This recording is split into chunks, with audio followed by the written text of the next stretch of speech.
नमस्ते, मैं रमा वल्लभन बोल रहा हूँ। साहित्य और प्रबंध इसके बारे में और एक चीज़ शेयर करना चाहता हूँ।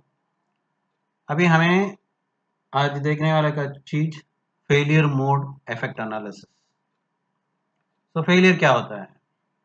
तो इसके बारे में थिरुवल्लुवर जी ने क्या बोला है? इधर इन्होंने क्या बोला है कि तमिल भाषा में तो है, फिर भी मैं इसको इधर क्यों रखा है, पिछले काम रिकॉर्डिंग में भी बोला है। अगर आपको आपके साइड में नॉर्थ इंडियन स्कॉलर्स कबीर के दोहे होंगे, तुलसीदास के दोहे होंगे, उसमें से और किसी मिलेगा तो आप हमसे शेयर करने पर हम अगले प्रोग्राम में हम यूज़ करेंगे, प्रयोग करेंगे। इधर क्या बोला है उन्होंने? ஊர்வோரால் உற்றபின் ஒல்காமை இவ்விரண்டின் ஆறு என்பர் ஆய்ந்தவர் கோள்। इसका मतलब क्या है कि अगर हमारे बीच में किसी कुछ प्रॉब्लम आने वाला है, उसको पहले ही उसको अनुमान करना है, करके उसके लिए योजना बनाना है, उसको हैंडल करने के लिए योजना बनाना है। वो अगर हम उन सब के लिए तैयार होंगे, जब ऐसा वाला कुछ प्रॉब्लम आएगा, तभी हम तैयार से उसको हैंडल करेंगे, तो उसका प्रॉब्लम हमको कुछ भी नहीं करेगा, किधर भी हम हटक नहीं जाएंगे। तो यही बोला है। तो ये क्या है? अभी प्रोडक्ट के बारे में देखेंगे। Life cycle of A product, ये क्या होता है? अगर आप डिज़ाइन डेवलपमेंट में नया प्रोडक्ट कुछ डेवलप करते हैं, तभी हमको वो प्रोडक्ट कैसे हैंडल होगा, वो कैसे उसका बिहेवियर क्या होगा, ये सब हमको मालूम नहीं रहेगा। तो इसलिए हमें बार-बार कुछ ट्रायल करेंगे। वो ट्रायल में ना शुरुआत से ज़्यादा कुछ फेलियर होंगे, बाद में ना थोड़ा-थोड़ा वो कम होके वो स्टेबलाइज़ हो जाएँगे। तो इसलिए स्टार्टिंग में वो ज़्यादा कुछ मिलेगा फेलियर, इसको बोलते हैं फेलियर रेट बोलते हैं इधर। इधर स्टार्टिंग में ज़्यादा होगा और उसको प्रैक्टिस होने पर हमें कुछ नॉलेज गैदर होने के बाद ये कम हो जाएगा, वो स्टेबलाइज़ हो जाएगा। इधर बीच-बीच में कुछ प्रॉब्लम आएगा, उसके लिए कुछ हैंडल करेंगे, ये सब होगा, स्टेबलाइज़ होगा। बाद में वो जब प्रोडक्ट एंडिंग तक आते हैं ना, तभी वेयर एंड टेयर के हिसाब से वो फेलियर हो जाएगा, अंत हो जाएगा। इसको बोलते हैं बाथ टब कर्व करके। ये है ना हमारा लाइफ साइकिल का, हमारा ह्यूमन लाइफ साइकिल को भी ये मैनेज कर सकता है, इसको ये समझ सकता है कि शुरुआत में जब बच्चे पैदा होते हैं ना, वो शुरुआत से 1 साल 2 साल तक है ना, इम्यूनिटी पावर बोलते हैं ना, हमारा प्रॉब्लम वो किसी भी बीमारी आते हैं ना, हमारा वातावरण में कुछ भी चेंज होगा, उसके हिसाब से उसको कुछ बीमारी हो जाएगा। बाद में 2 साल 3 साल के अंदर वो इम्यूनिटी पावर बढ़ जाएगा, तो वो नॉर्मल हो जाएगा। बीच-बीच में उसको हेडेक आएगा, सर दर्द आएगा, सर्दी आएगा, बुखार आएगा, ये सब आएगा। कभी-कभी वो बीच में वो सीधा हो जाएगा। और जब एजिंग होते हैं ना, तभी वेयर एंड टेयर होते हैं ना, वो बीमारी से जॉइंट पेन आता है, ये आता है, फाइनली वो मर जाता है। तो ये इसको बोलते हैं बाथटब कर्व करके। तो इसके हिसाब से ही ना हमारा प्रोडक्ट जो भी बनाते हैं, इनिशियली जो प्रोडक्ट हम बनाते हैं ना, तभी हमको नॉलेज नहीं रहेगा, तो उसके लिए डेवलपमेंट टाइम ज़्यादा होगा। अगर हमारा दूसरा प्रोडक्ट आते हैं ना, उसका नॉलेज को लेके हम ये डेवलपमेंट टाइम को कम करना चाहिए, इधर से ही स्टार्ट करना चाहिए। और जब हम प्रोडक्ट को बराबर जानकारी होने के हिसाब से उसको रिलायबल करेंगे ना, इसका रिजेक्शन रेट भी बढ़ा कर देंगे ना, हमें रिलायबल प्रोडक्ट जाने पर हमारा प्राइस भी ज़्यादा कर रख के बेच सकता है। तो इधर ये साइकिल को, लाइफ साइकिल को ऐसा समझना है। तो इधर से हम अभी का AIAG VDA FME में क्या बोला है, इधर 7 स्टेप अप्रोच करके हम इसको सीखना है। ये क्या है? पहला, प्लानिंग एंड प्रिपरेशन। जो भी प्रोडक्ट हम बनाते हैं ना, जो भी प्रोडक्ट हम बनाते हैं वो एक प्रॉब्लम के लिए सोल्यूशन होना चाहिए। प्रॉब्लम के लिए सोल्यूशन होना चाहिए। फॉर एग्जांपल, पहला हमें फायरवुड से हम लकड़ी काट के हम जला के उसको रसोई कर रहे थे। बाद में हमें उसको क्या किया, स्टोव बना दिया और पॉट को हम कुकर बना दिया। अभी है ना, प्रोसेस स्टेबलिश हो गया अभी। तो हमारा स्टोव सिम से हाई तक कर सकता है और कुकर का है ना 2 कप राइस, 4 कप वाटर और 3 या 4 विसल दबाने पर हमको ये हो जाएगा। सीटी बजाएगा ना, वो 3 या 4 समय का वो बजाने पर वो हम ऑफ करते हैं, वो कंसिस्टेंसी हो जाते हैं। जो भी करते हैं ना वो कोई भी करेगा, ये एक ही जैसा आएगा हमारा प्रोडक्ट। तो अभी रसोई का प्रॉब्लम था, वो हमारा कस्टमर को भी मालूम नहीं रहेगा कि ये प्रॉब्लम है करके। तो अभी रसोई के लिए हमारा स्टोव और कुकर एक सॉल्यूशन प्रॉब्लम प्रोडक्ट बन गया। वैसा ही जो भी प्रोडक्ट हम करते हैं वो कुछ प्रॉब्लम के लिए सॉल्यूशन होना चाहिए। इधर प्लानिंग में ऑब्जेक्टिव क्या है, कौन सा फंक्शन के लिए प्रोडक्ट बनाते हैं, कौन सा प्रोडक्ट क्या है, प्रोडक्ट पार्ट नंबर क्या है, कौन सा कस्टमर क्या है, ये सब प्लानिंग एंड प्रिपरेशन में डालना है। और दूसरा है स्ट्रक्चर एनालिसिस। स्ट्रक्चर बोलेगा तो ये प्रोडक्ट का बनाने के लिए क्या क्या चीज हम कंसिडर करना है। अभी आप कुकर समझा ना, वो पूरा कुकर जो बनाया है उसको हम प्रोसेस आइटम बोलते हैं। कुकर इसे फाइनल प्रोडक्ट, इसको प्रोसेस आइटम बोलते हैं। ये प्रोसेस आइटम बनाने के लिए ज्यादा कुछ प्रोसेस स्टेप रहेगा, कम से कम 10 या 20 प्रोसेस स्टेप रहेगा कि मेटल शीट को कट करना है, उसको सिलिंड्रिकल शेप में लेके आना है और इधर उधर ग्राइंडिंग करना है। हर एक को स्टॉप प्रोसेस स्टेप है ना, हर एक को प्रोसेस स्टेप बोलते हैं, यानी या प्रोसेस एलिमेंट बोलते हैं। और हर एक प्रोसेस एलिमेंट या हर एक प्रोसेस स्टेप करने के लिए हमको एक मशीन चाहिए, मैन पावर चाहिए, मेथड चाहिए, कुछ ना कुछ मटेरियल चाहिए। ओके, ये सब को प्रोसेस वर्क एलिमेंट बोलते हैं। पहला है टोटल कुकर को प्रोसेस आइटम बोलते हैं। प्रोसेस स्टेप को हर एक प्रोसेस स्टेप को या प्रोसेस एलिमेंट बोलते हैं। और हर एक प्रोसेस एलिमेंट को करने के लिए मैन पावर, मटेरियल, इन सबको हमें प्रोसेस वर्क एलिमेंट बोलते हैं। और हर एक चीज का फंक्शन है। फंक्शन क्या है? हर एक चीज के लिए कुछ ना कुछ काम है। एक कुकर क्या करना है, उसका फंक्शन क्या है, उसका काम क्या है?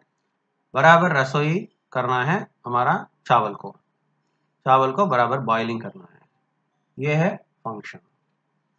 और हर एक स्टेप, कटिंग बोलते हैं ना, स्टेप में सिलिंड्रिकल मेटल शीट को कट करना है, कट करने पर क्या है, कुछ स्पेसिफिकेशन तक आना है। एक ऐसा आएगा, ये आने पर वो क्या करेगा, बराबर सिलिंड्रिकल शेप आएगा। ये सब उसका फंक्शन है।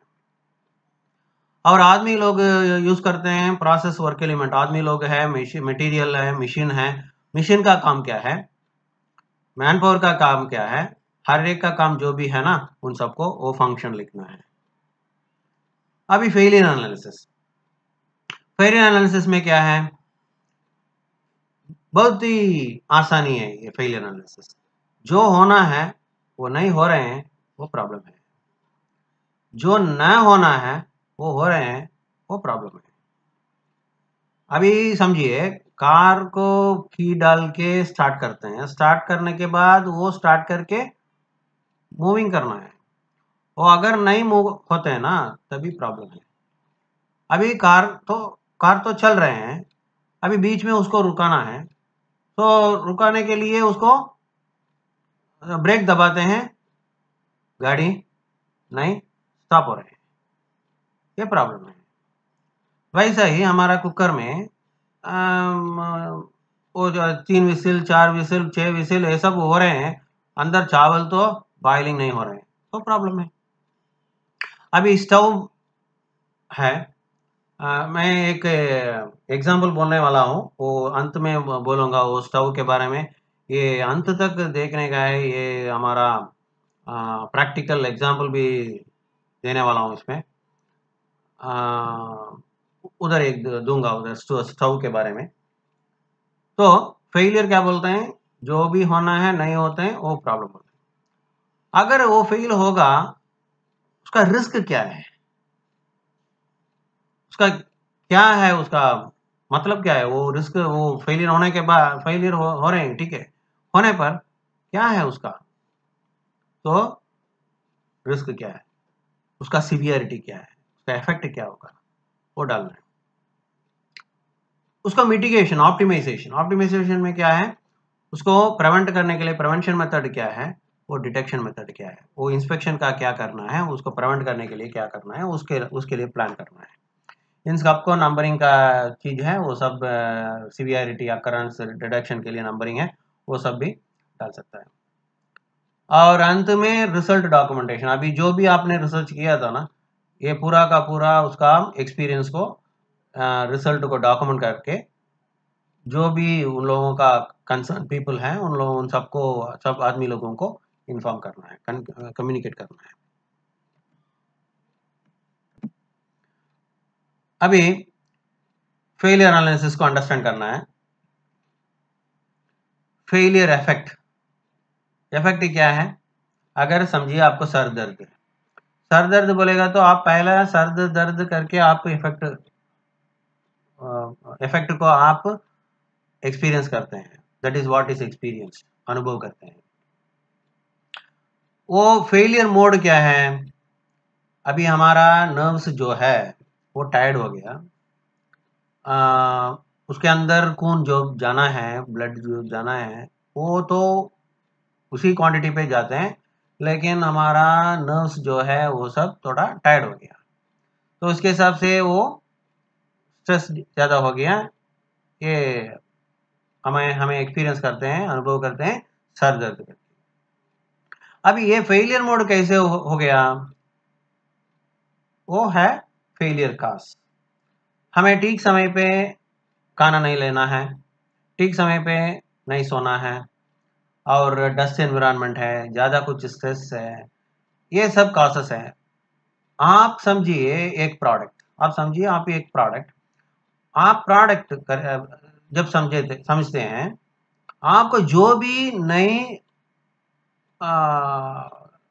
बनेगा, जो भी आपको आपको अफेक्ट होगा, उन सबको आप ब्लॉक करना है, बंद करना है, ठीक समय पे खाना है, ठीक समय पे सोना है, स्ट्रेस नहीं लेना है, ये सब आप जब करेगा तभी आपको सर दर्द नहीं आएगा।